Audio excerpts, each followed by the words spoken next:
2024 সালের 5 অগস্টের পর থেকে আমি এই পর্যন্ত তার পরের 6 মাস যদি হিসাব করি তাহলে অনেকগুলো ভিডিওতে বিএনপির ব্যাপারে কথা বলেছি। বিএনপি ক্ষমতায় আসুক এটাও চেয়েছি, এটাও আপনাদেরকে আগেও জানিয়েছি বেশ কয়েকবার।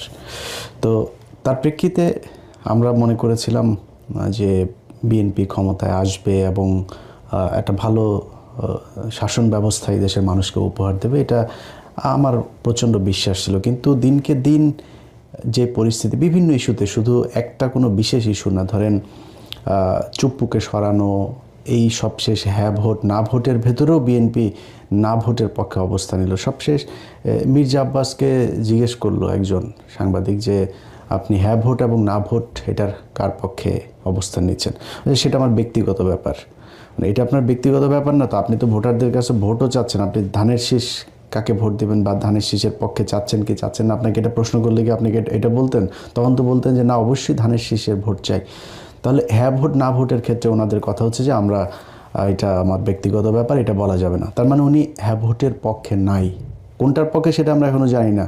কিছু কিছু ক্ষেত্রে তো প্রকাশ্যেই চলে এসেছে যে বিএনপি কাদের পক্ষে চাচ্ছে। ওনারা না ভোটের পক্ষে ক্যাম্পেইনও করেছেন।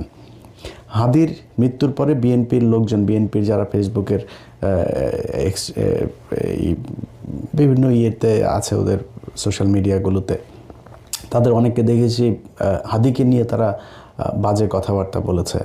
তো এইভাবে একটার পর একটা যতগুলো ঘটনাতে আমরা দেখেছি, সবশেষ যদি আপনি মির্জা ফখরুলের কিছু বক্তব্য যদি শোনেন যে আওয়ামী লীগকে সরাসরি লাইসেন্স দিয়ে তারপরে বাংলাদেশের রাজনীতির মাঠে নামিয়ে দিয়েছেন তারা। যত মামলা আছে আওয়ামী লীগের বিরুদ্ধে আমরা সমস্ত মামলাগুলো তুলে নেব। এখন আমাদের যারা এখানে নৌকা ভরতে না সারা বাংলাদেশে, আমি আপনাদেরকে এইটুকু আশ্বাস দিতে পারি যে আপনাকে হতাশ হবেন না, ধানের শীষ আপনাদের পাশে। আচ্ছা, মির্জা ফখরুলদের এই বক্তব্যের যে কোনো কার্যকারিতা না, এটাতে কোনো সমস্যা হচ্ছে না তা না। দেখেন, একটা জিনিস মনে রাখেন, বিএনপির কিছু মানুষ আওয়ামী লীগের সাথে আতাত করে গত 15 বছরও চলেছে। এই মির্জা আব্বাসের কথাই যদি বলেন, মির্জা আব্বাসের ঢাকা ব্যাংকের কোনো সমস্যা হয় নাই, মির্জা ফখরুলের কোনো সমস্যা হয় না। মির্জা ফখরুল হসপিটালে গিয়ে এক অবরোধ ডাকার পরে তিনি হসপিটালে গিয়ে বিএনপির এক বড় নেতা, নাম বলতে চাই না, সেই বড় নেতাকে তিনি বলেছেন যে খালেদা জিয়ার কথা বলতে গিয়ে যে মহিলার পাগল হয়ে গিয়েছে, এখন ওনার কী দরকার ছিল অবরোধ ডাকার? এই মির্জা ফখরুল ওনাদের জেলখানায় যখন নেওয়া হতো, জেলখানায় নেওয়ার পর থেকে সোনারগাঁ হোটেলে নিয়েও রাখা হয়েছে রাতের বেলা, এগুলো আমরা শুনেছি। সো তাদের কোনো সমস্যা হয়নি। সমস্যা বিএনপির সাধারণ কর্মী, যারা ভারতকে ঘৃণা করে, যারা বাংলাদেশের সার্বভৌমত্বে বিশ্বাস করে, যারা অন্যের চুরি করে আনা জাতীয় সঙ্গীত গাইতে চায় না, যারা এই দেশে ভারতের যে আধিপত্যবাদ এটাতে বিশ্বাস করে না, এটার বিরুদ্ধে কথা বলে, তাদের সবারই সমস্যা হয়েছে, এখনও সমস্যা হচ্ছে। ভবিষ্যতেও যদি আবার ফের আওয়ামী লীগ রিটার্ন করে, সেই ক্ষেত্রে তাদেরই সমস্যা হবে। যেই কারণে তাদের মূল যেই লোকজন আছে, এদের কথাতেই যে বিএনপির সব কিছু হয় তা না, কিন্তু এটার কিছু ব্যাপার আছে। এগুলো যখন বিএনপি দলীয়ভাবে সব জায়গায় একইভাবে কথা বলতে থাকবে, তখন আওয়ামী লীগের লোকজন যারা এতদিন ধরে গা ঢাকা দিয়েছিল, পালিয়েছিল, একটু আতঙ্কে থাকতো, ইতস্তত বোধ করতো, ভয় পেত প্রকাশ্যে আসতে, সেই মানুষগুলো কিন্তু এখন আবার নতুন করে মাঠে আসতে শুরু করেছে। এবং একটা জিনিস মাথায় রেখেন, এই আওয়ামী লীগ তাদের বন্ধু বিএনপিও না, জামাতও না, এনসিপিও না, এই দেশের সাধারণ মানুষও না। তো তাদের শত্রু কিন্তু সবাই। তারা কেউ জামাতের সাথে মিলেছে, কেউ বিএনপির সাথে মিলেছে, যার সাথেই মিলেও তাদের উদ্দেশ্য কিন্তু একটাই, জামাতের সাথে থেকে বিএনপিকে পেটাবে, বিএনপির সাথে থেকে জামাতকে পেটাবে, বিএনপির সাথে থেকে এনসিপিকে পেটাবে। এগুলো হচ্ছে তাদের মূল টার্গেট এবং সেটাই হচ্ছে। আমি বিশ্বাস করি গত কালকের যে ঘটনা, রেজাউল করিম যিনি মারা গেলেন শেরপুরে, এই ব্যক্তিকে যেভাবে ইট মাথায় নিয়ে উপরে তুলে তারপরে তাকে যেভাবে পেটানো হলো, কোপানো হলো, এটা বিএনপি করে, বিএনপির লোকজনের কাজ এটা না। বিএনপি জীবনও এত হিংস্র হইতে পারে। নিজের চোখের সামনে দেখা হরতাল তো দেখে এসছে। বিএনপির লোকজন গিয়ে বাসের থেকে আগে মানুষ নামায়, তারপরে মানে ওদের পেছনে যে কোনো সময় পুলিশ আসতে পারে, আওয়ামী লীগের লোকজন আসতে পারে, কিন্তু বাসের থেকে আগে যাত্রীগুলো নামায় তারপরে বাসে আগুন দিয়েছে। এটা বিএনপির আগুন দেয়া। আর আওয়ামী লীগের আগুন দেয়া কোনটা? মানুষকে বাসের ভেতরে রেখে গান পাউডার দিয়ে মারা। এটা সেই আজকে থেকে না, সেই 1996-এর আগে থেকে তারা এগুলো শুরু করেছে। এখনও তারা এগুলো, সারা জীবন তারা এগুলোই করবে। প্রতিটা এলাকায় আপনি আওয়ামী লীগের লোকজনগুলোকে আলাদা বাছাই করতে পারবেন খুব ইজিলি। সবচাইতে খারাপ, জঘন্য, হিংস্র এগুলো হচ্ছে আওয়ামী লীগ করে। সো সেই মানুষগুলোকে আপনারা দলে নিয়ে নিয়েছেন। নেওয়ার কারণে কি হলো, এই যে রেজাউল করিমের যে ঘটনাটা ঘটলো, এটা সেটার একটা প্রেক্ষিত। আমি এটার বাইরে কোনো কিছু মনে করি না। গত কয়েকদিনে জামাতে ইসলামের অনেক মানুষই তো আছেন যে জামাত ইসলামের কেন নারীদেরকে কেন সামনে রাখা হয় না, নারীদেরকে নির্বাচন করতে দেওয়া হয় নাই কেন, নারীদেরকে বাইরে আসতে দেওয়া হয় না কেন, এটার বিরুদ্ধে কেন জামাতে, নারীদের বিরুদ্ধে যারা এই অধিকারের কথা যারা বলে, সেই মানুষগুলোর একজন ক্যান্ডিডেট হওয়া তো বহু পরের কথা, একজন সাধারণ কর্মী হিসাবে মানুষের বাড়িতে বাড়িতে গিয়ে তারপরে তাদেরকে দাওয়াত দিচ্ছে, তাদেরকে ভোট চাচ্ছে। এইটার জন্য তাদের শরীর থেকে ওড়না খুলে ফেলা হয়েছে, হিজাব খুলে ফেলা হয়েছে, তারপরে পেটে লাথি মারা হয়েছে। এই পর্যন্ত 2টা ভিডিও আমার চোখে পড়েছে। আমি বলতে চাচ্ছি, আমার বিএনপির নেতৃবৃন্দ ওই জামাতের মেয়েদের ছায়া খুঁজে দেবে বলে দিলাম।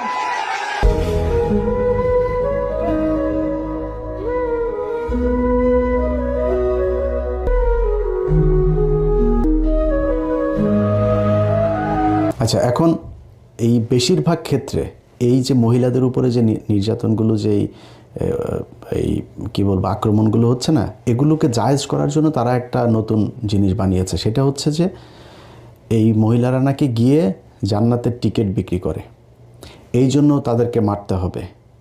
1 নম্বর কথা হয়েছে যে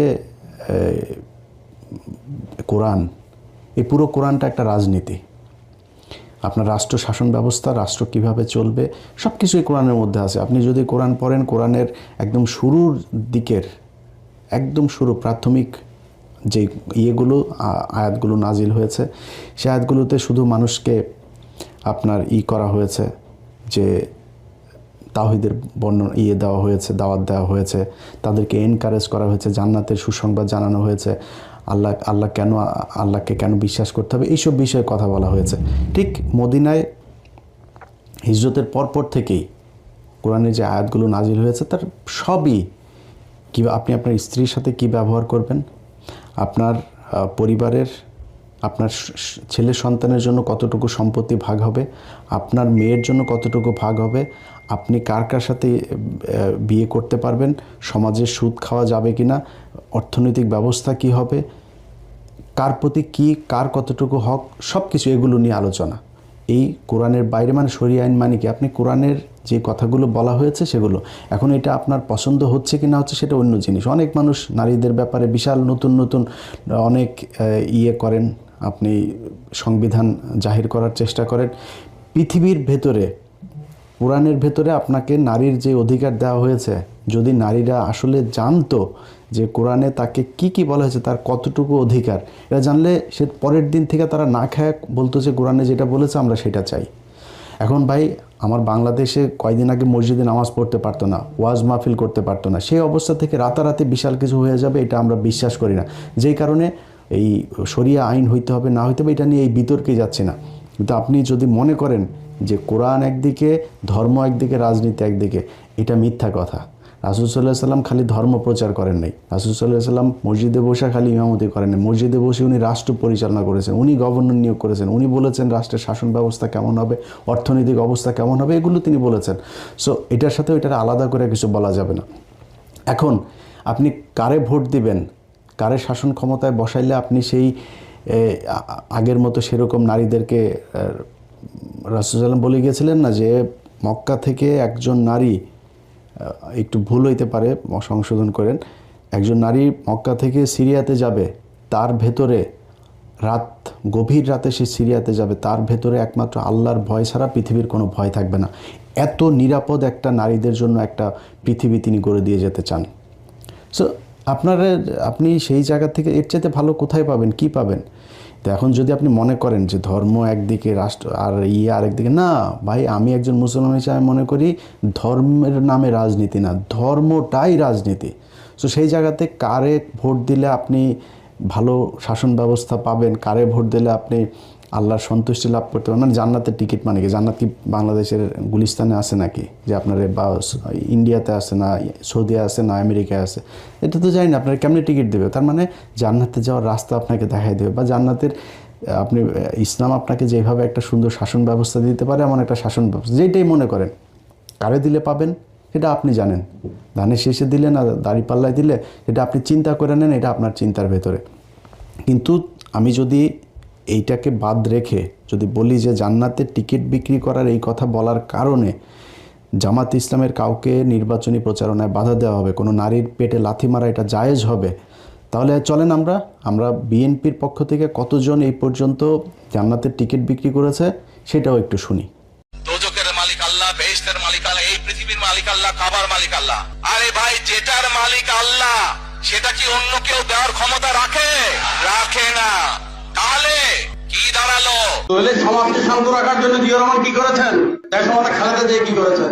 তোমরা নয়, বরং শহীদ জিয়ার দল বলেই ব্যস্ত যেতে পারবে। আমরা ধানের শীষে ভোট দিলে আমরা জান্নাত পাবো, এটা আমরা বলতে পারি। বেগম খালেদা জিয়া যার নাম উচ্চারণ করলে মুখটা পবিত্র হয়ে যায়। প্রেসিডেন্ট জিয়া উত্তর সঙ্গে তারেক রহমান তার নাম উচ্চারণ করতে আমরা উন্নতি করে করবে। হাতে করা দল তাহলে শিখে পড়তে আপনারা অবশ্যই জান্নাত ফেরত আশা করতে পারেন। শহীদ রাষ্ট্রপতি জিয়া রহমানের নাম নিয়ে প্রতিদিন ব্যস্ত দিচ্ছে।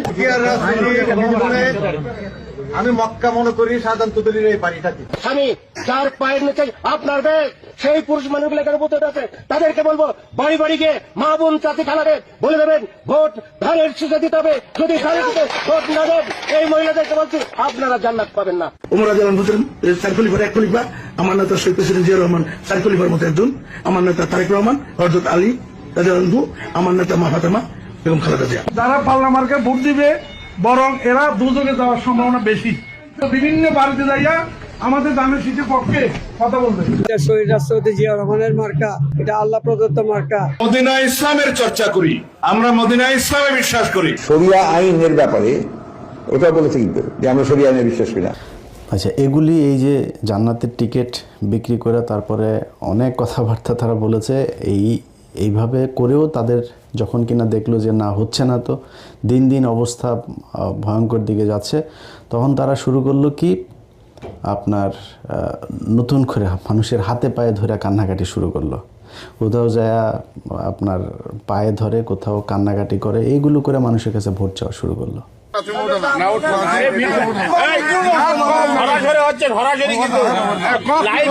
আগে স্বীকার করলাম আমাদের সাথে ধানের শীষের পক্ষে আছেন কিনা, বাবু চেয়ারম্যানের মতো লোক ভারত করছে, ধানের শীষের পক্ষে আছেন কিনা সেটা কও না, উঠা নয়, আগে শুধু পক্ষে আছেন তো আলহামদুলিল্লাহ। আচ্ছা, এগুলি কান্নাকাটি করেও যখন ভোট পাবে বলে মানুষের কাছ থেকে কথাবার্তা শুনে, ধরেন ভোট যখন চাইতে যায় রাস্তায়, তখন তো নিশ্চয়ই মানুষের তাকানো দেখলেই কিন্তু বোঝা যায় যে সে আমারে ভোট দিবে না আমারে দেখে কতটুকু সন্তুষ্ট হইলো, এটা বোঝা যায়। তো এটা তো তারা রাস্তাঘাটে বুঝে, এবং তাদের কিন্তু কিছু জরিপ টরিপও, এই গোয়েন্দা সংস্থা সহ তাদের নিজস্ব কিছু জরিপেও আমরা কিন্তু এগুলো রেজাল্ট শুনছি। পরিস্থিতি খুব একটা ভালো না, বিএনপির জন্য খুব একটা সুখকর না। আমরা চেয়েছিলাম বিএনপি ক্ষমতায় আসুক, তারা সেই মাঠ নিজেরা নিজেদের চাঁদাবাজি, দখলবাজি, মানুষের উপরে অত্যাচার, মামলা বাণিজ্য এসব করে তারপরে তারা এই ভোট নষ্ট করেছে। তো পরে কি করলো, এখন নতুন করে তারা যেটা শুরু করেছে একটা মিথ্যাচার। সেই আওয়ামী লীগ যেই স্টাইলে আপনার রাজনীতি করত, প্রতিটা জায়গায় বিএনপি তাদের এই আওয়ামী লীগের অবস্থানটা নিয়ে আমরা এই কালকে আপনারা দেখেছেন যে এক জায়গায় বলছে যে জামাতের একজন নেতা তিনি টাকা দিতে গিয়েছেন, তাকে সহই ভিডিও করা হয়েছে, টাকা দিতে গিয়েছেন ভদ্রলোক, এই লোকটা আসলে ওইখানে দেখলো সব এদের লোকজন ওইখানে তারা একটা বিপদে ফেলার জন্য করছে, সে চুপচাপ করে চলে আসছে। পেছনে থেকে অনেকগুলো লোক একসাথে এইভাবে টাকা বের করে দেখাচ্ছে যে এই যে তারা হচ্ছে গিয়ে টাকা দিতে যাচ্ছিল, তারা টাকা নেয়নি। তো আমি ভিডিওটা প্রথম দেখাই না, আমি একটু অবাক হলাম যে বাংলাদেশে এত ভালো মানুষ হয়ে গিয়েছে যে তাদেরকে টাকা দিচ্ছে, আর সবাই এসে সেই টাকা নিয়ে এসে এরপরে আর সবগুলো মানুষ একই সাথে, ধরেন জামাত যদি কাউকে টাকা দেয় গোপনে গিয়ে ঘরে গিয়ে আর টাকা দেবে হচ্ছে রাতের বেলা, যেটা আমাদের দেশে আমরা বিভিন্ন সময় দেখেছি। এই টাকা দেওয়ার রাজনীতি তো বহুদিন ধরে চলছে। তারা রাতে গিয়ে টাকা দিয়ে আসবে, দিনের বেলা টাকা দিচ্ছে, আর সব মানুষকে একসাথ করে তারপরে তারা এইভাবে টাকা দিচ্ছে। অবাক হইলাম। পরে জানা গেল কি ওইখানে ইউনিয়ন যুব দলের নেতা একজন আর স্বেচ্ছাসেবক দলের নেতা একজন। এই দুইজন সেখানে থেকে এই ওদের নিজেদের, এবং সেখানে তারা যে তাদের হাতে টাকা দিচ্ছে সেটাও আবার এই ভিডিওতে দেখা গেছে। যে টাকা দিচ্ছে সে হলো ইউনিয়ন যুব দলের একজন নেতা। সে টাকা দিয়ে তারপরে এই জামাতের লোকটা এসছে ওদের এলাকাতে, যেখানে ধরেন বিএনপির ভোট আছে একটু বেশি ওদের এলাকার ভেতরে, সেখানে তারা এইভাবে পেয়ে তারপরে এইভাবে নাজেহাল করলো। সে ভিডিওটা আপনারা দেখেছেন। আচ্ছা, এরপরে মেহেরপুরে জামাতের এক নেতা, তো ওইখানে বাংলা এডিশনের আবার জেলা প্রতিনিধি ছিল, সে ওই ইভেন্ট ম্যানেজমেন্ট এইসবের কাজ করে। এখন এদেরকে গাড়ির ভেতরে ধরে তারপরে বানাইলো কি, বিএনপির কিছু এই সাংবাদিক আছে, এগুলো নিয়ে প্রথম আলো এগুলোর সব নিয়ে তারপরে তারা বানাইলো এরা হচ্ছে গিয়ে দেশীয় অস্ত্রশস্ত্র নিয়ে যাচ্ছিল বিএনপি ক্যান্ডিডেটের সাথে। তো সেগুলো তো দেখা গেল কি অকি আছে, তারপরে প্লাস তারপরে আরও মানে ইভেন্ট ম্যানেজমেন্টের কাজে যা ব্যবহার হয় এই জিনিসগুলোই সেখানে আপনার দেখা গেল, স্ক্রু ড্রাইভার এই জিনিসগুলো। সেখানে কোনো দা নাই, কোনো বটি নাই, কোনো কিছু নাই, কোনো পিস্তল নাই, কোনো কিছু নাই। সেটারে বানানো হলো যে এটা হচ্ছে অস্ত্রশস্ত্র নিয়ে তারপরে যাচ্ছে। তারপরে তাদেরকে প্রায় 8 ঘন্টা আটকায় রাখার পরে যখন বুঝলো যে না এটা আসলে একটা ষড়যন্ত্র, এখানে একজন পুলিশের এসআই এটার মূল গেমটা করেছে ওদের সাথে মিলে।